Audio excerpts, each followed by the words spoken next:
Aleluia, glória a Deus. Quem já foi abençoado, abençoado aí, amém? Deixar o nosso aviso, nós estamos nessa campanha de jejum e oração. Hoje é o 7º dia da campanha. E o tema da campanha que nós estamos orando hoje é que nós somos bem-aventurados. Repete assim: eu sou bem-aventurado. A palavra bem-aventurado é Makarios. Makarios é o superlativo de Makar, palavra grega. Makar é feliz.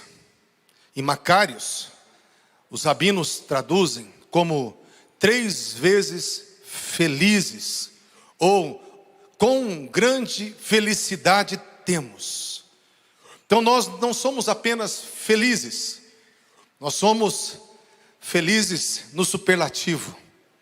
Porque a nossa alegria não é da terra, ela é dos céus. Nossa alegria é mais do que a circunstância. Nossa alegria vem direto do trono de Deus. Nossa alegria não vem das coisas que vemos, mas vem do relacionamento que temos. Por isso há uma graça de bem-aventurança sobre a tua vida. Se você está fazendo a campanha, se você ainda não está fazendo, faça a campanha conosco. Todo esse mês estaremos, cada um dia, já foi distribuído os livros e tem sido trazido no WhatsApp também as mensagens de cada dia dessa campanha que nós estamos fazendo de jejum e oração esse mês. Queridos, quem trouxe a palavra de Deus, ou seu smartphone, se você puder abrir, e no Evangelho de São João, capítulo 9.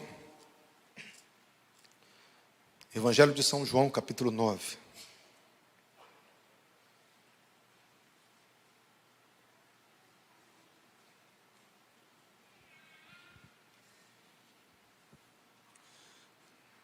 Quem achou, diga amém. Quem não achou, diga misericórdia. Tem pouca misericórdia, hein? Tem bastante amém. Glória a Deus por isso. Amados, antes de nós entrarmos na palavra, eu quero lançar para vocês um desafio. Primeiro desafio que eu quero deixar para você. Nós estamos no mês dos milagres. O tema desse mês é milagres. Dentro dos atributos de Deus, não só Deus é um Deus santo, não só Deus é um Deus amoroso, mas Deus também é um Deus poderoso, é o grande El Shaddai. Nós não podemos tirar esse atributo de Deus porque Ele é um Deus poderoso. E eu quero falar que os milagres do Senhor têm acontecido, vão acontecer, mas o Senhor sempre dizia: seja feito segundo a sua fé. Nós temos que ter uma convicção. E para ter essa convicção, nós temos que ter uma expectativa. Às vezes nós estamos no culto e nós não temos uma expectativa. Eu quero que você esteja com o coração aberto o tempo todo, esperando algo. Expectativa, literalmente, é você esperar algo. O que eu posso esperar de Deus? O que eu posso esperar de Deus? Eu quero que você esteja esperando de Deus. Se você tem alguma enfermidade, alguma dor, alguma coisa que você precisa de uma intervenção de Deus, quero que você espere de Deus agora nesse culto. Agora nessa ministração. Porque eu acredito que antes mesmo de nós orarmos no final, que vamos orar por milagres, eu creio que os milagres já vão estar acontecendo durante o culto. Eu creio que pessoas já vão estar sendo tocadas por Deus. E eu quero que você entenda: se você estiver sendo tocado por Deus, não restrinja, não ache isso estranho, dá vazão, creia. Se você estiver sendo tocado por Deus no local da sua dor, no local da sua enfermidade, eu quero que você, mesmo com a máscara, esteja aí baixinho, orando e falando: Senhor, eu tomo posse. Porque até o final desse culto, Deus vai fazer milagres, já está fazendo milagres, e Ele vai fazer intervenções poderosas. Quando eu estava na hora do louvor e falando: Senhor, o que o Senhor quer fazer? Alguma coisa específica. Deus mostrava um ouvido. Deus quer curar alguém do ouvido. Então, se você tem problema no ouvido, se você tem surdez em algum ouvido, você vai ter o seu ouvido tocado, curado, o seu ouvido aberto. Porque o Jesus que faz milagres está passando aqui. Deus mostrava uma pessoa levantando da cadeira com dificuldade, levantando do seu assento com dificuldade, como se tivesse, travado o quadril, com aquela dor nas pernas. Eu quero falar para você que você vai ser curado. Pode ser você que está aqui ou você que está nos assistindo. Prepara o teu coração, porque uma unção de Deus vai te curar. Eu via, sabe, uma pessoa com pontadas na cabeça. Eu quero falar para você que a enxaqueca, essa pontada, essa incomodação que você sentia, principalmente quando entrava dentro da sua casa, isso vai sair hoje no nome de Jesus. Porque o Deus que cura está passando neste lugar. Deus me trazia algumas palavras de conhecimento. Nós vamos orar no final, mas eu quero que você deixe teu coração cheio de expectativa. Eu tenho as minhas expectativas. Eu quero que você encha o teu coração, para que esse ambiente seja carregado de uma atmosfera onde Deus vai fazer o que Ele quer fazer. Porque Ele não vai ver impedimento, Ele não vai ver incredulidade, Ele vai ver um povo que acredita naquilo que Ele é, naquilo que Ele pode, naquilo que Ele faz. E você vai receber hoje o toque do Deus sobrenatural no nome de Jesus. João capítulo 9, versículo 1 diz assim: caminhando Jesus, viu um homem cego de nascença. Os seus discípulos perguntaram: mestre, quem pecou, este ou seus pais, para que nascesse cego? Respondeu Jesus: nem ele pecou, nem os seus pais, mas foi para que se manifeste nele as obras de Deus. É necessário que façamos as obras daquele que me enviou enquanto é dia. A noite vem quando ninguém pode trabalhar. Enquanto eu estou no mundo, eu sou a luz do mundo. Dito isto, cuspiu na terra, tendo feito um lodo com a saliva, aplicou-o aos olhos do cego, dizendo-lhe: vai, lava-te no tanque de Siloé, que quer dizer enviado. Ele foi, lavou-se e voltou vendo. Então os vizinhos, os que dantes conheciam de vista como mendigo, perguntavam: não é este que estava sentado pedindo esmolas? Uns diziam: é ele, outros: não, mas se parece com ele. Ele mesmo, porém, dizia: sou eu. E perguntaram-lhe, pois, como te foram abertos os olhos? Respondeu ele: um homem chamado Jesus fez lodo, untou-me os olhos e disse-me: vai ao tanque de Siloé e lava-te. Então eu fui, lavei-me e estou vendo. Amém? Glória a Deus. Queridos, antes de entrarmos na mensagem, eu quero falar um pouquinho do significado de nós estamos proclamando o Evangelho. A palavra proclamar, pregar, anunciar, é uma palavra grega que significa querusso. Querusso era o significado dela, era um arauto, um mensageiro, um emissário que ia na frente para trazer as notícias do rei. Esse arauto era um porta-voz do rei. Ele levava essa mensagem do rei. Então sempre quando fala pregar o Evangelho, anunciar o Evangelho, ministrar o Evangelho, proclamar o Evangelho, apregoar o Evangelho, está falando de uma visão de um arauto, de um porta-voz do rei.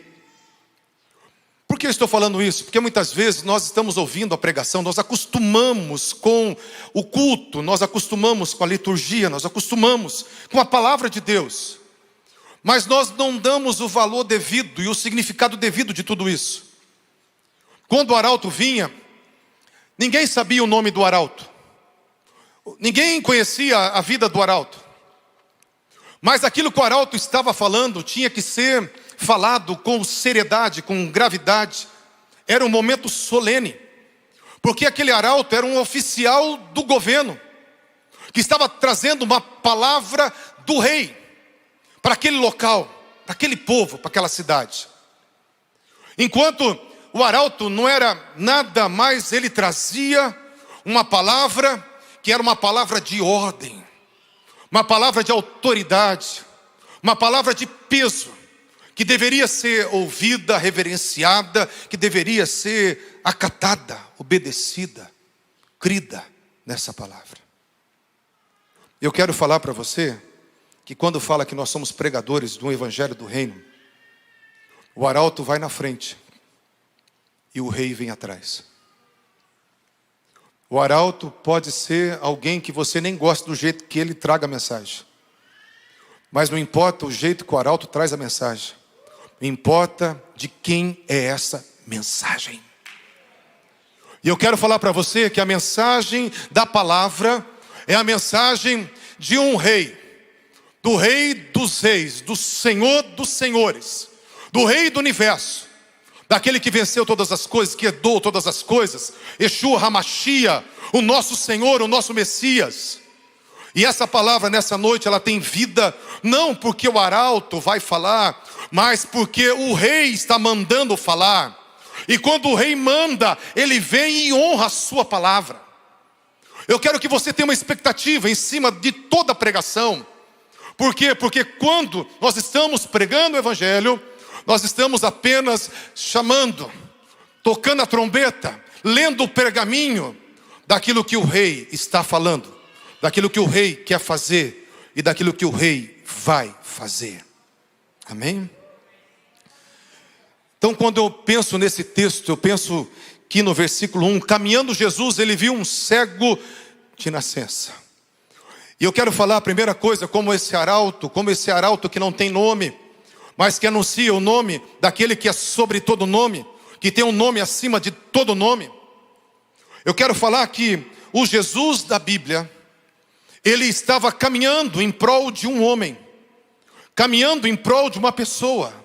Ele viu alguém no caminho, ele viu alguém numa estrada, à beira do caminho.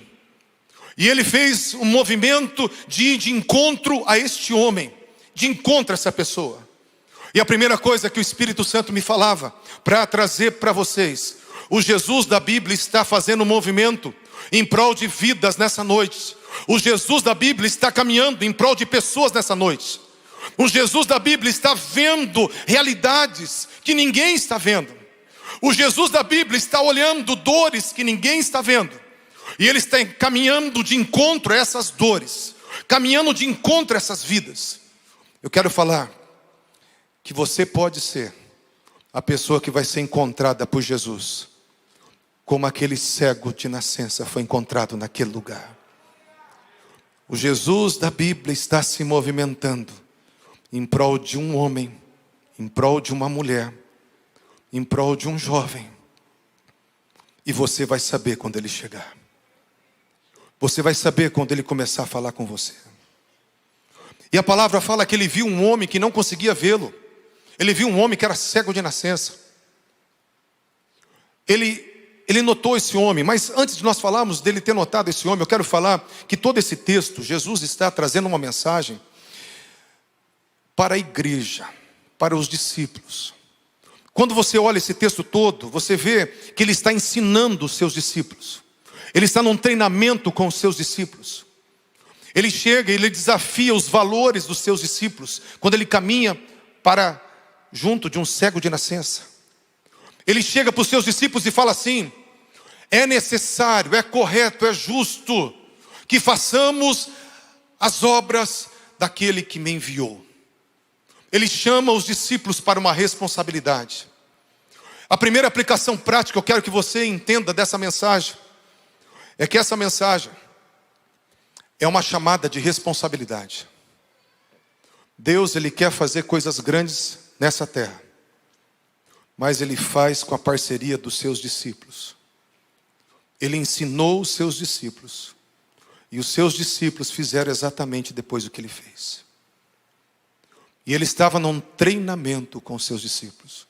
Eu quero falar que você veio aqui também nessa noite para receber um treinamento, que você veio também aqui nessa noite para ser despertado, porque um arauto não é só aquele que está pregando, não é só aquele que tem um microfone.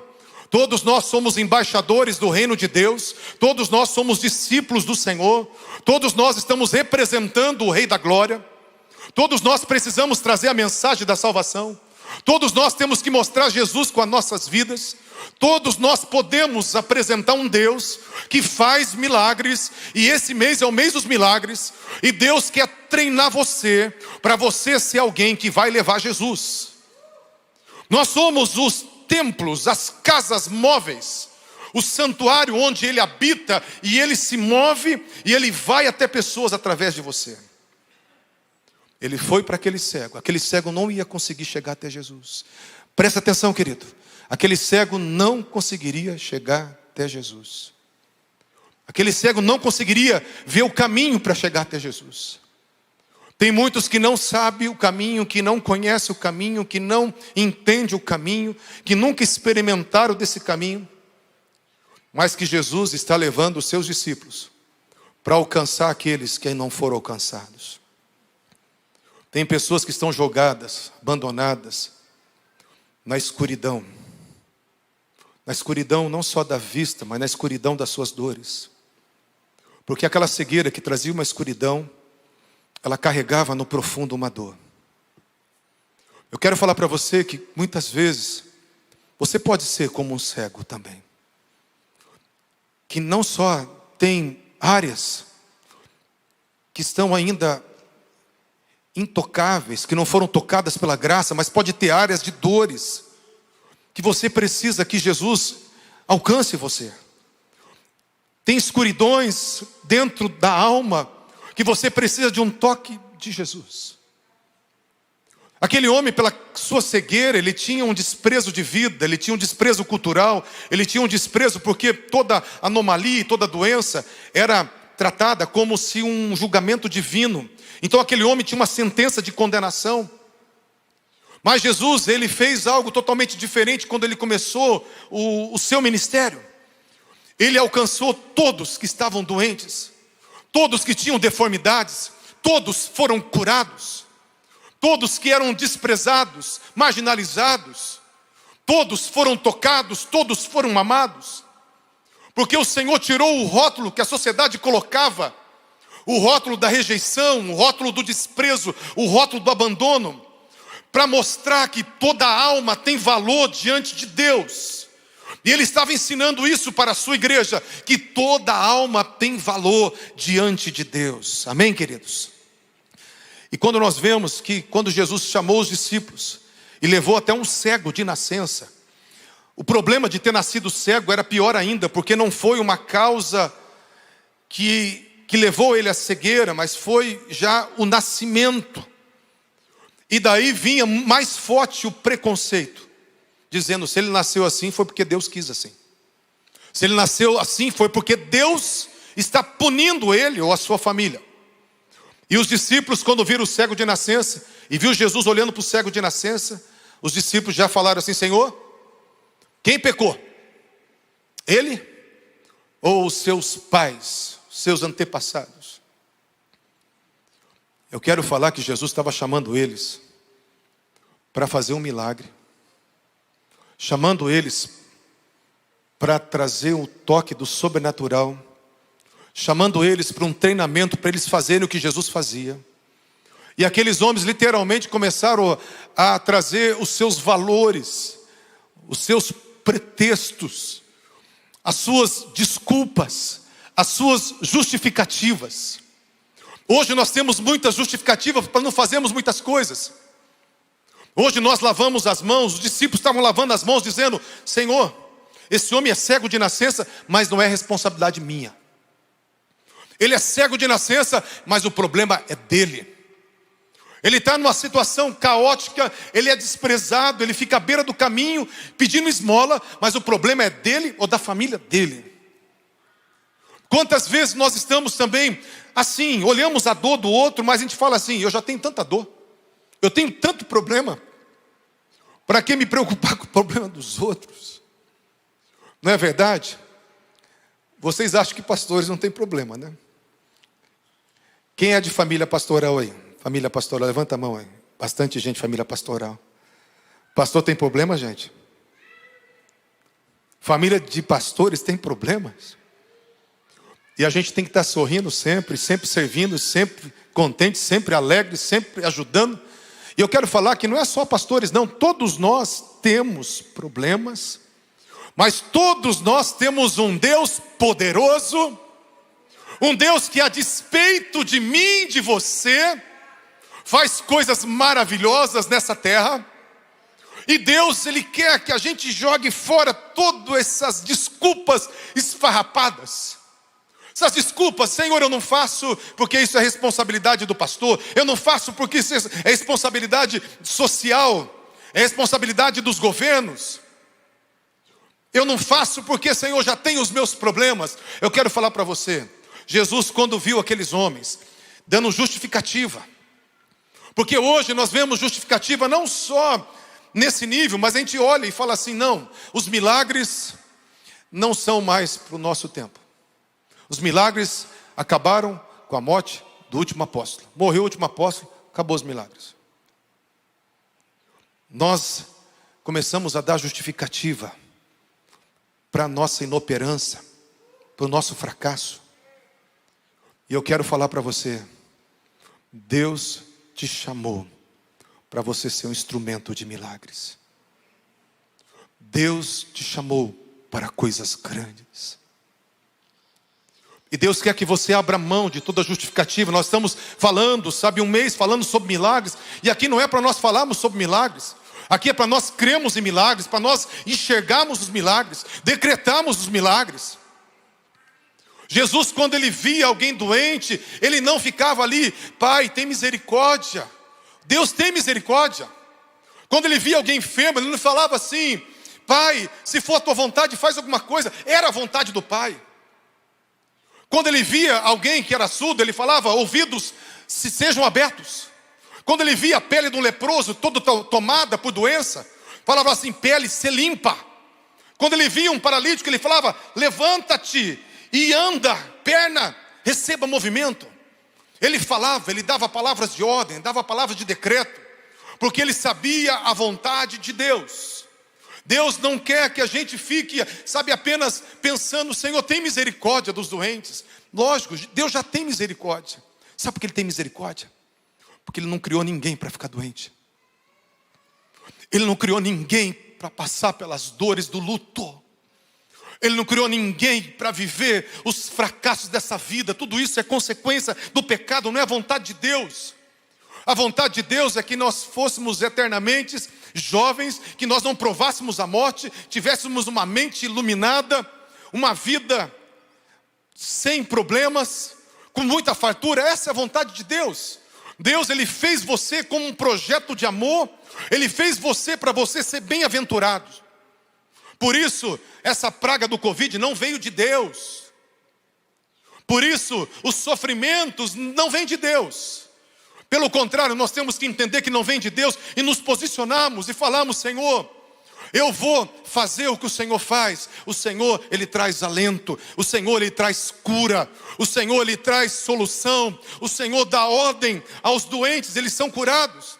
Deus quer levantar uma igreja que não fique, sabe, apenas correndo, fugindo da sua responsabilidade, mas uma igreja poderosa na terra. Uma igreja que vai abrir a voz, um porta-voz para o Rei da Glória. Você vai falar o que o Rei da Glória fala, e o Rei da Glória vai vir e vai cumprir aquilo que Ele quer fazer. Amém, queridos? Esse tempo atrás eu estava conversando e uma pessoa falou assim, eu não gosto desses pastores que falam assim, Deus está aqui, Deus vai fazer algo nessa noite. Falou, isso aí é sugestões, isso aí é manipulação. Eu quero falar para você que o primeiro pregador do Novo Testamento foi João Batista. Ele apontava e falava assim, eis o Cordeiro de Deus, que tira o pecado do mundo. Se você vê Jesus, você tem que falar que Ele está. Pelo contrário, os arautos, eles falavam, o Rei está aqui. O Rei está chegando. O Rei está falando. E o Rei vinha e fazia. Isso não é sugestão, isso não é manipulação. Isso é fé naquilo que nós cremos. E nós cremos num Deus poderoso, num Deus que está aqui. Eu creio num Jesus que está aqui, que está com os braços estendidos, que está com as mãos estendidas. Um Jesus que pode e um Jesus que quer. Um Jesus que pode e um Jesus que quer. É por isso que a tua vida pode ser mudada, porque Ele quer. Ele quer que você apenas se alinhe com Ele, concorde com Ele, queira juntamente com Ele, e confie que Ele é o que Ele diz que Ele é. Amém? E a palavra do Senhor fala que Jesus chegou no versículo 4, é necessário, versículo 3 ainda. Jesus falou, nem os seus pais, nem ele pecou, mas foi assim para que nele se manifestem as obras de Deus. Olha o que ele está falando. Tem escuridão, tem dor, tem sofrimento. Para que tem dor? Para que tem escuridão? Para quem que tem sofrimento? Para se manifestar ali a mão de Deus, as obras de Deus. Esse homem está vivendo essa realidade difícil, para se manifestar nele as obras de Deus. Quem é os instrumentos que vão apresentar Jesus, que vão abrir a porta para o Rei da Glória? Levanta a sua mão se você é um instrumento de Deus. Porque ele falou que toda dor, todo sofrimento, toda lágrima, toda angústia, toda deformidade, toda escuridão, toda doença, todas as pragas, é para que se manifeste a mão do Senhor. Se alguma coisa está fora do projeto de Deus, é para se manifestar o projeto de Deus. E o projeto de Deus é restaurar, é consolar, é confortar, é mudar realidades, é entrar com milagres. E Deus está despertando uma igreja nesses dias. Essa praga que veio é para uma igreja se levantar e falar: Senhor, mais do que a vacina, nós temos o remédio. O remédio é que nós vamos declarar: vírus saia no nome de Jesus, pulmões sejam abertos no nome de Jesus, praga retroceda no nome de Jesus, porque já é a vontade de Deus. Já é a vontade manifesta de Deus. E os arautos têm que declarar aquilo que Deus já declarou. Nós vamos falar na terra aquilo que já foi falado nos céus. Nós vamos ligar na terra o que já foi ligado nos céus. Amém, gente? Então, alguém tem luta aí? Alguém tem dor? Olha, tem umas 20 pessoas que têm dor, luta, dificuldade, umas 30, 40, 50, isso aí. Sabe por que você tem problema? Para manifestar a mão, o agir, o sobrenatural, a intervenção de um Deus que te ama. Será que você pode crer nisso? A tua dor não é para você carregar ela para o resto da vida. A tua dor é para você depender de Deus, para ver a obra de Deus sobre você. A dor do outro é para você crer também e intervir. Você vai lá com fé, aconselhando, ministrando, para que o outro experimente a mão do Senhor, a obra do Senhor. Porque ele nasceu cego para manifestar nele as obras de Deus. Eu fico muito empolgado com isso. Eu não sei vocês, eu fico muito empolgado, porque a minha visão teológica é de um Deus que quer fazer coisas maravilhosas. É um Deus que ama de verdade, é o Pai que quer o melhor para os seus filhos. Minha visão teológica é de um Deus maravilhoso que quer restaurar tudo que está fora do projeto dele. Quer colocar em ordem todas as coisas. Tudo que está fora no meu casamento, na minha família, Ele quer intervir. Todas as dificuldades, todas as nossas limitações, as nossas dores, é para manifestar o agir bondoso, poderoso e glorioso desse Deus maravilhoso. Amém, queridos? Quem está empolgado aí? Amém, glória a Deus. Daí Jesus, depois de dar uma cutucada dessa, ele chega no versículo 4 e fala assim: é necessário que façamos as obras daquele que me enviou enquanto é dia. A noite vem quando ninguém pode trabalhar. Jesus bate no ombro da rapaziada e fala assim: é com vocês agora. Nós juntos, é necessário que façamos. Eu com vocês, vocês comigo. Vamos segurar esse piano e vamos fazer as reformas nessa casa. É necessário que façamos as obras, as ações. O trabalho dos céus é feito em cooperação com a terra. É os homens da terra dependendo do Deus dos céus. É o Deus do céu se manifestando através de homens da terra. É uma mistura do céu com a terra, da terra com o céu, que Deus vai fazendo a sua obra aqui na terra. E Deus fala: necessário que façamos. Os caras estavam querendo sair que nem Pilatos, lavando a mão. Senhor, vamos deixar esse cego aí, porque isso aí é amaldiçoado. Ele pecou, os pais dele. Dentro dos nossos valores, a gente tem que fazer nada. Jesus falou assim: companheiro, vamos aí comigo, Porque é necessário que nós façamos. É necessário que a gente abrace essa causa juntos. É necessário que nós juntos vamos manifestar aquilo que Deus tem preparado. Amém? Daí a palavra do Senhor, Jesus falou assim: enquanto eu estou no mundo, eu sou a luz do mundo. E tendo dito isto, ele fez o processo simbólico naquele homem. Diz a palavra que ele cuspiu na terra. Eu gosto desse texto, já preguei ele várias vezes. Jesus é muito criativo, mas eu creio que é uma verdade simbólica, que ele cuspiu na terra. Aí ele fez um lodo, mexeu com o dedo, fez um lodo, pegou aquele barro molhado, aquela lama, esfregou dentro do olho do cego. O cego já era cego, agora ficou pior. Você imagina, né? Cai um cisco no teu olho, como é que você fica? Então o cara já tinha um problema de não ver, agora ele estava com tudo ardendo. Esfregou o barro dentro do olho do cego e falou: vai para o tanque de Siloé. Um cego, ele deve ter pedido ajuda para alguém. Vai para o tanque de Siloé, vai para a piscina das águas de Siloé, que eram águas de purificação.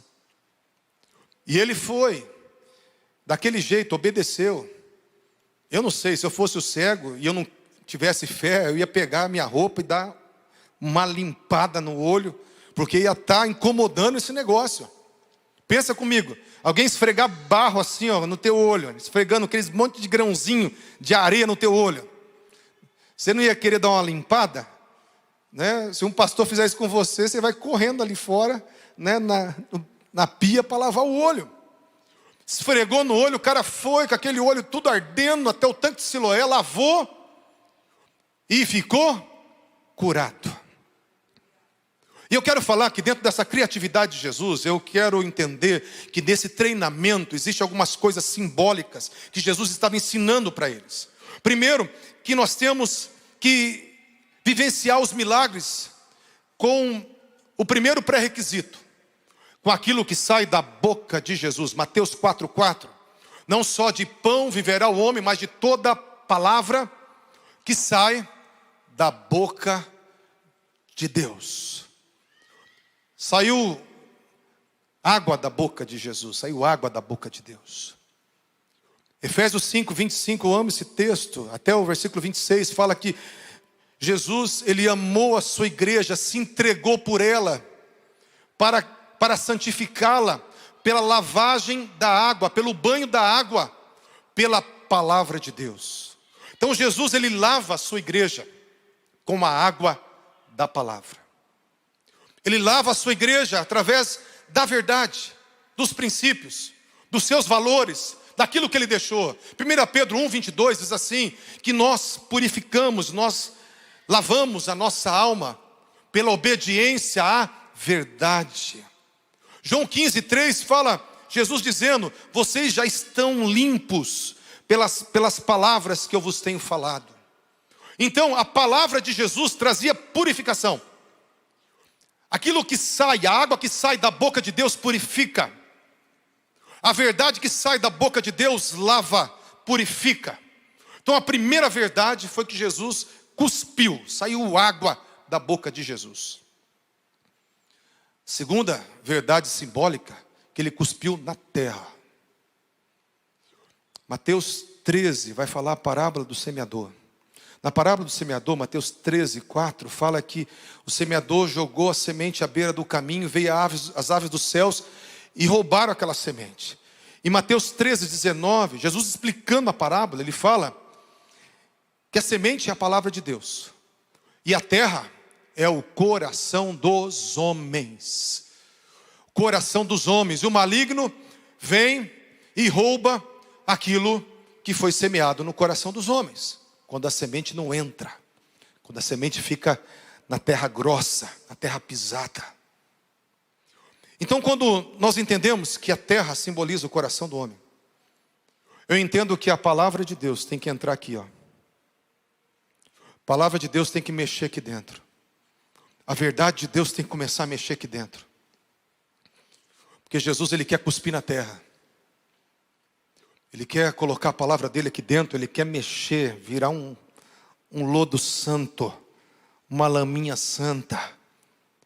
Ele quer colocar verdades dentro de você. Eu quero que você entenda que a Bíblia não é para você apenas abrir quando você vem no culto. Você tem que ler a palavra como a verdade absoluta dos céus. Hoje tudo é relativo, mas a palavra do Senhor, ela permanece para sempre. Fiel são os seus testemunhos.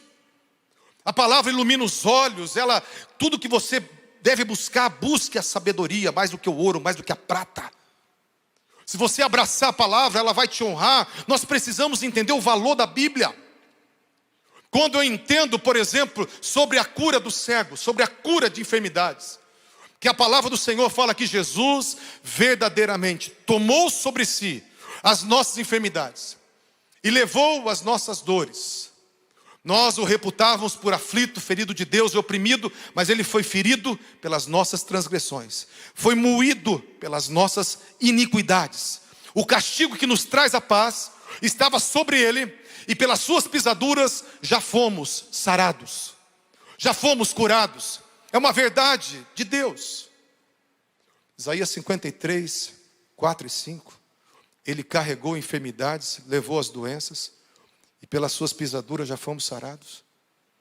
Mateus 8,16 fala que trouxeram para ele todos endemoniados. E quando trouxeram para ele todos endemoniados, ele com a sua palavra expulsou os espíritos e curou todos os enfermos.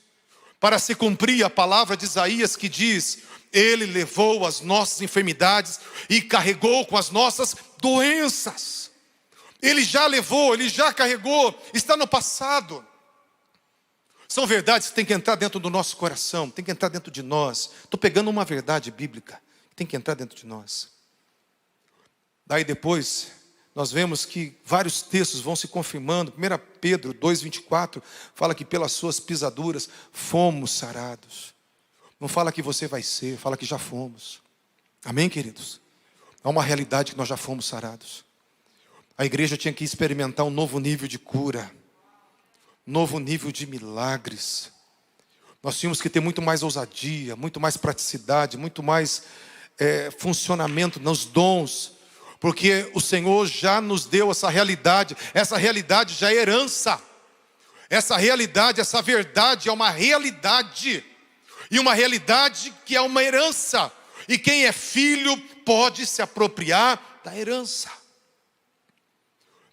Mistura com o coração, com o dedo de Deus. Com o dedo de Deus. O Espírito Santo faz essa mistura. Quando fala assim, Jesus dizendo: se eu expulso o demônio pelo dedo de Deus, é chegado a vós o reino dos céus. Depois ele fala o mesmo texto: se eu expulso o demônio pelo Espírito de Deus, é chegado a vós o reino dos céus. O dedo de Deus é o Espírito Santo, que traz direção, que nos guia em todas as coisas, que nos guia em toda a verdade. Ele pegou o dedo e fez uma mistura. Quero falar que o Espírito de Deus, se você começar a meditar na palavra, ele vai colocar verdades dentro de você. Você não vai ficar na teoria. Deus não quer uma igreja teórica. Eu, quando leio os avivalistas, sabe o que eles falam? Se uma igreja não tem milagres, essa igreja virou uma religião. Porque o Novo Testamento todo fala de milagres. Jesus o tempo todo fez milagres. Se não tem curas e não tem milagres numa igreja, essa igreja virou uma religião. Todos os avivalistas falavam sobre isso, criam nisso, porque eles liam o Evangelho. Então nós precisamos falar: Senhor, se não tem, vai ter. Se não está acontecendo, vai acontecer. Porque nós somos um povo que vai deixar o Espírito de Deus mexer a palavra, colocar a palavra dentro de nós.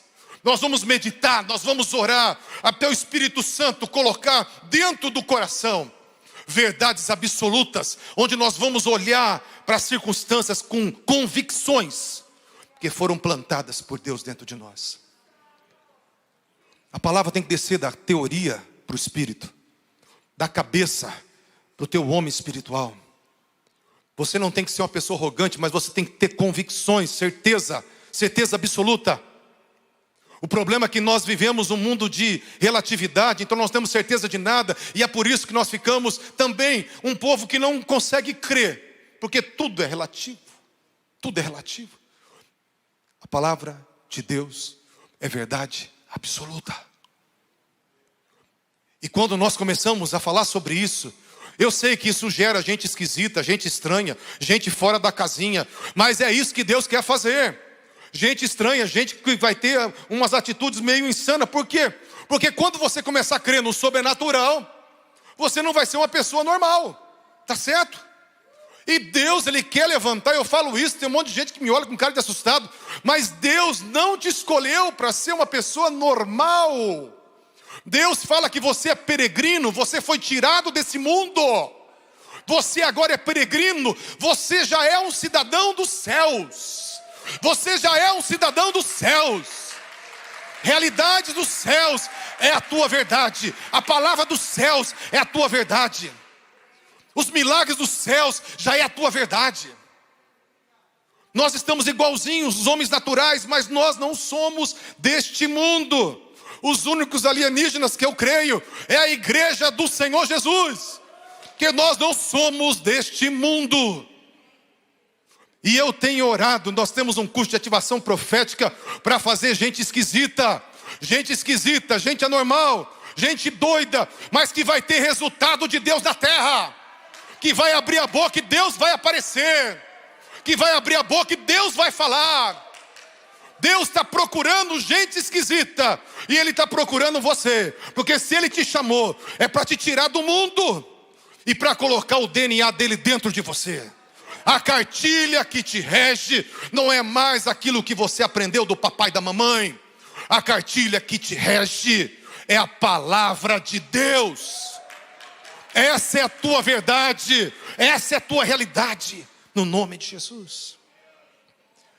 E depois que ele pegou essa palavra misturada pelo Espírito Santo, esfregou no olho. Quer dizer, nós temos áreas específicas que precisam do toque de Deus. Ali precisava dos olhos. E eu quero entender, de uma forma simbólica, que aquele homem, ele estava permitindo Jesus tocar na sua dor, na sua enfermidade, na sua escuridão. Ele estava permitindo a palavra de Deus tocar na sua dor, na sua enfermidade, na sua escuridão. E quando ele estava permitindo com que isso acontecesse, na hora, ele estava tomando posse daquilo, ele estava aceitando aquilo. Ele não recusou, ele não disse ai, ele não boicotou o processo, ele aceitou. Deus está procurando um povo que aceite.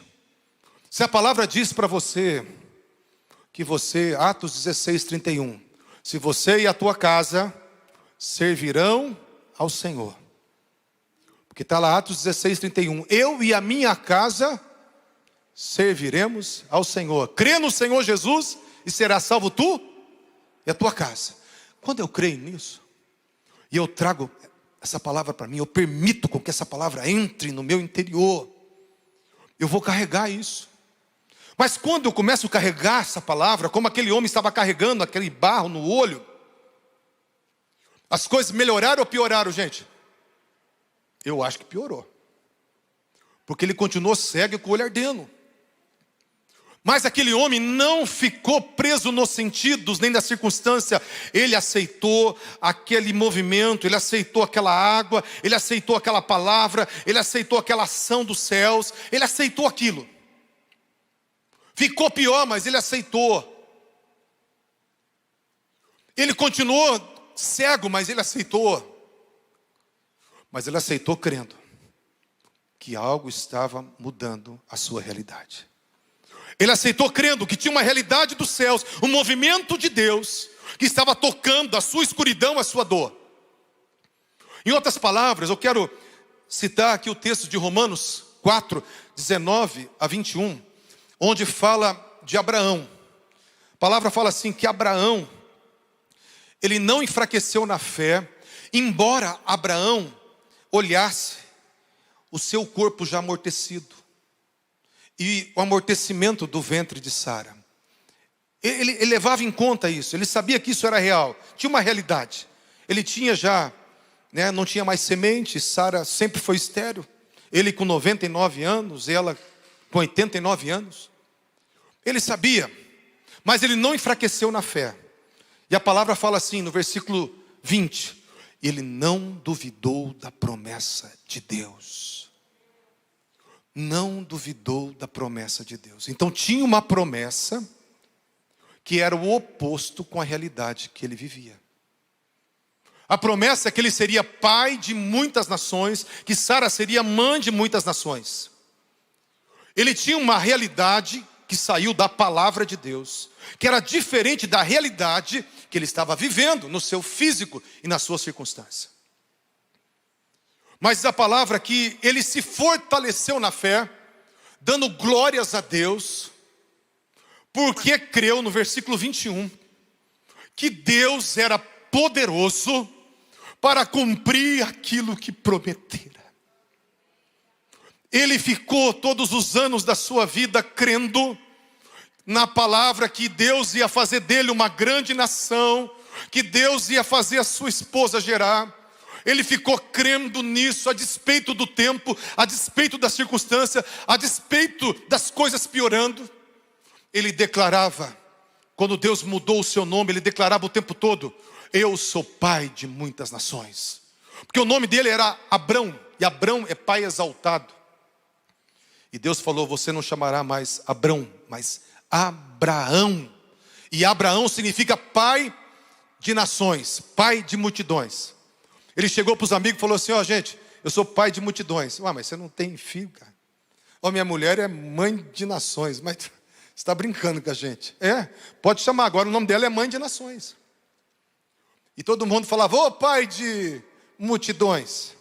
Eu quero que você pense comigo. Se eu fosse amigo de Abraão, eu ia fazer até um bullying com ele, cara. Falar assim: velho, você está caducando. Você agora falou que teu nome agora é pai de multidões. Você não tem filho, você é velho, tua mulher não pode ter filho. Mas eu sou pai de multidões. Deus falou, tá falado. Deus falou, é uma realidade.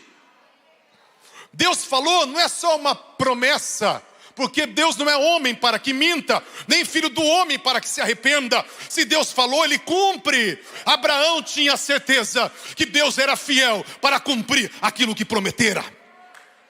Abraão tinha uma convicção dentro dele, que essa palavra entrou dentro dele: eu sou pai de multidões, eu sou pai de multidões, eu sou pai de multidões. Ia ficando mais velho. Eu sou pai de multidões. Ia ficando mais velho. Eu sou pai de multidões. O bicho estava arcando já. Eu sou pai de multidões. Eu não sei nem se ele estava namorando mais, mas eu sou pai de multidões. E Abraão foi, porque ele tinha uma realidade dos céus e ele tinha uma realidade da terra. 2 Coríntios 5, 7, para nós estarmos encerrando. Não vivemos por aquilo que vemos. Não vivemos por vista. Vivemos por fé. Vivemos por convicções na verdade de Deus. Eu quero que você entenda que a palavra é uma realidade. Aletheia, a palavra verdade, significa realidade. Então, nós olhamos para a palavra de Deus e ela é uma realidade. Então eu tenho que carregar uma realidade e declarar que essa outra realidade vai desaparecer, porque eu já tenho uma realidade maior sobre mim. A realidade dos céus é maior do que essa realidade circunstancial. Essa realidade de dor no quadril vai desaparecer, porque a realidade dos céus, Jesus já levou as minhas dores. E eu vou andar, eu já estou curado. Eu já estou curado. Eu não tenho dor no quadril, mas essa dor aí vai sumir. Essa realidade dos céus vai esmagar a realidade da terra, vai destruir a realidade da terra. Eu vou declarar o que Deus falou, até isso mudar a minha história. Vou fazer o caminho do lodo até o tanque de Siloé. Isaías 8:6, para nós encerrarmos. O tanque de Siloé era o local onde milagres aconteciam. Era uma fonte que havia a sudoeste de Jerusalém. E essas águas que eram canalizadas para essa piscina era uma piscina de purificação. E eles atribuíam poderes para essas águas. Então, Jesus estava querendo dizer, você vai caminhar. E vai chegar uma hora que essa água vai se tornar uma água de milagres. Vai chegar uma hora que essa palavra que está esquisita, essa palavra que você declara, mas que está esquisito para você, vai chegar uma hora que essa palavra vai se tornar a água do teu milagre, a água do teu Siloé. Essa água esquisita, essa água que te incomoda, essa água que às vezes você fica até em dúvida, essa água que você parece que você está fazendo uma coisa errada, porque você está rejeitando um sintoma, rejeitando uma circunstância, rejeitando uma realidade. Eu estou rejeitando uma realidade, porque o Deus tem outra realidade, e eu quero que a realidade dos céus desça sobre a realidade da terra. Venha, ó Deus, a tua vontade, o teu reino. Venha para a terra, como está nos céus. Venha a realidade, ó Deus, para a terra, como está a realidade nos céus. A realidade dos céus é que a palavra de Deus está como herança para você. Salmo 119, 89 fala: a tua palavra para sempre permanece nos céus. É uma realidade dos céus que eu tenho que trazer para a terra. Efésios 1:3 fala: bendito Deus e Pai de nosso Senhor Jesus Cristo, que já tem nos abençoado com toda sorte de bênçãos, com toda sorte de bênçãos nos lugares celestiais, no céu. Eu já tenho toda a palavra no céu, eu já tenho toda a sorte de bênção dos céus, e eu tenho que trazer a realidade dos céus para a terra e falar: Senhor, eu creio no meu milagre, porque essa circunstância vai passar. Essa pessoa, Deus, que não foi alcançada, ela vai te servir. Essa pessoa, Deus, que ainda está doente, Deus, eu declaro que a palavra de cura está sobre ela. Esse sintoma, essa enfermidade vai desaparecer, porque eu tenho, Deus, uma verdade, uma realidade dos céus, que eu estou chamando à existência. Deus vai curar uma pessoa do rim nessa noite. Deus me mostra alguém sendo curado do rim nessa noite. Se você está me ouvindo, receba essa palavra, o milagre vai acontecer. Deus vai colocar um manto sobre as costas de algumas pessoas, porque Deus está levantando gente esquisita, que vai se mover no sobrenatural. Deus está derramando óleo sobre a cabeça de algumas pessoas, porque Ele está separando você para ser um homem de fé. Você pode estar falando: mas Deus, quem que eu sou? Deus, olha como eu estou. Deus está chamando você, é você, para ser um homem, uma mulher que vai representá-lo nessa terra. Deus falou que vai ressuscitar sonhos, e o primeiro sonho é falar para você: você foi chamado para ser um instrumento de milagres. Você foi chamado para ser instrumento de milagres. Você não foi chamado só para receber milagres, você foi chamado para ser instrumento de milagres. Amém? Vamos colocar em pé em nome de Jesus.